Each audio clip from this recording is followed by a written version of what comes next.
नमस्कार दोस्तों, welcome back to CBSE defenders. ये है डे 4 और आज हम स्टडी करेंगे एडिनोसाइन डी एमिनेज डेफिशिएंसी या फिर आप इसको बोल सकते हैं सीवर कंबाइन इम्यूनो डेफिशिएंसी या फिर डिसऑर्डर। अगर हम बात करें इससे क्वेश्चन क्या बनते हैं, और सबसे पहले तो आपका धन्यवाद क्योंकि आपने 2K प्लस सब्सक्राइबर कर दिए हैं। ठीक है, शेयर करें और लाइक करें। एक दो दिन से जो वीडियोस हैं वो इसलिए नहीं आ रही थी, थोड़ी सी मेरी हेल्थ ख़राब थी, इसी कारण से। चलिए स्टार्ट करते हैं। सबसे पहला क्वेश्चन क्या है, the first clinical gene therapy performed eight which year. First clinical gene therapy कब परफॉर्म करी गई थी? तो आंसर होना चाहिए आपका 1990 के अंदर। कौन से एज के चाइल्ड को परफॉर्म करी गई थी? 4 ईयर के चाइल्ड को। एंड नेम क्या था? Ashanthi De Silva and she is female. ये डिटेल आपको पता होना चाहिए, ठीक है ना। What are the different methods और strategy to cure ADA deficiency which are used in past और recent times? Answer is first is enzyme replacement therapy, second one is ADA gene therapy and third one is bone marrow transplantation at embryo level, और this one is permanent cure. ठीक है, next question जो पूछा जाता है, why ADA gene therapy is not a permanent cure. ADA gene therapy permanent cure क्यों नहीं है?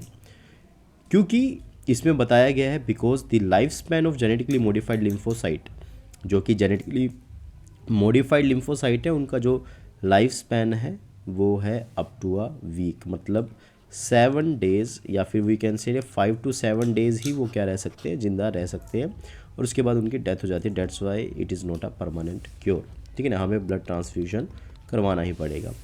विच vector is use to transfer ADA gene into lymphocyte? Answer is retrovirus और we can use transposons. What is the impact of ADA deficiency on human body? ठीक ना, अगर ADA gene नहीं रहेगा तो ह्यूमन बॉडी प्रोड्यूस नहीं कर पाएगी ADA enzyme. Due to absence of ADA gene human body did not produce ADA enzyme and due to this lymphocyte did not get mature, और इसी कारण से लिम्फोसाइट मैच्योर नहीं हो पाएंगे। And also the body fails to remove toxins. जो body है वो अब हमारी जनरली ये जो एंजाइम है वो हमारी बॉडी से टॉक्सिन रिमूव करता है which are produce during metabolism, hence it develop severe combined immunodeficiency, और इसी कारण से हमें सीवर कंबाइंड इम्यूनो डेफिशिएंसी हो जाएगा। तो ये है इसका प्रॉपर आंसर।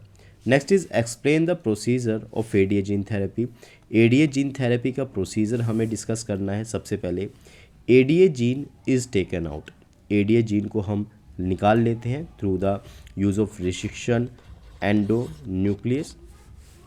फिर इस इंसर्टेड जो जनरली एडीए जीन है उसको इंसर्ट करते हैं डिसआर्म्ड रेट्रोवायरस। रेट्रोवायरसिस के सबसे बढ़िया एग्जांपल HIV वायरस है ना। ये वायरसेस क्या होते हैं? RNA वायरसेस होते हैं, सिंपल सी बात, ठीक है ना। तो अब जनरली क्या होगा, हम lymphocyte taken from the patient and grown in lab. जो पेशेंट होगा उससे हम लिम्फोसाइट लेते हैं और उसको लैब में क्या करते हैं, ग्रो करते हैं। फिर ये रेट्रोवायरस का इन्फेक्शन करवाते हैं, सिंपल सी बात, ठीक है ना। And containing copy of cDNA ADA gene into lymphocyte, ताकि ये रेट्रोवायरस ये जो एडीए जीन है वो किस में डाल सके, लिम्फोसाइट में डाल सके, ठीक है ना। Infection of retrovirus containing copy of cDNA gene, ये वो पढ़ लिया हमने। नाउ दिस मॉडिफाइड लिम्फोसाइट को हम और ग्रो करते हैं, मल्टीप्लाई करते हैं लैब के अंदर। फिर ये जो मॉडिफाइड लिम्फोसाइट है वो पेशेंट को दे देते हैं, जिस कारण से अब एडीए डेफिशिएंसी दूर हो जाती है, ठीक ना।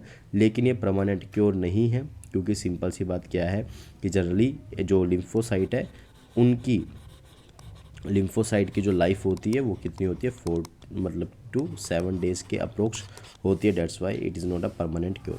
सो what will be the permanent cure? हम अगर बोन मैरो ट्रांसप्लांटेशन करें at embryo level, this is the permanent cure, ठीक है ना। ये हो गया हमारा टॉपिक, सिंपल सी बात, ठीक है ना। तो यही था इस टॉपिक के अंदर डिस्कस करने के लिए। आऊँगा मैं डे 5 पर जल्दी ही, सिंपल सी बात, ठीक है ना। उसमें हम कुछ और डिस्कस करेंगे। देखते रहिए CBSE defenders. Piyush Thakur signing off, and फिर से थैंक यू सो मच। आप सब्सक्राइब कर रहे हैं एंड शेयर कर रहे हैं वीडियोज़ को। Thank you.